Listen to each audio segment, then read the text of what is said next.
Na.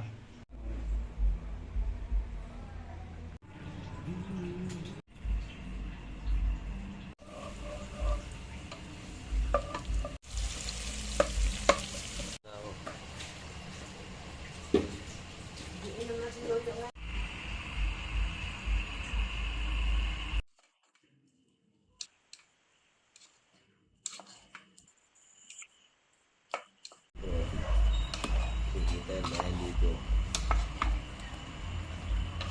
So, umpisa na sige i-bash.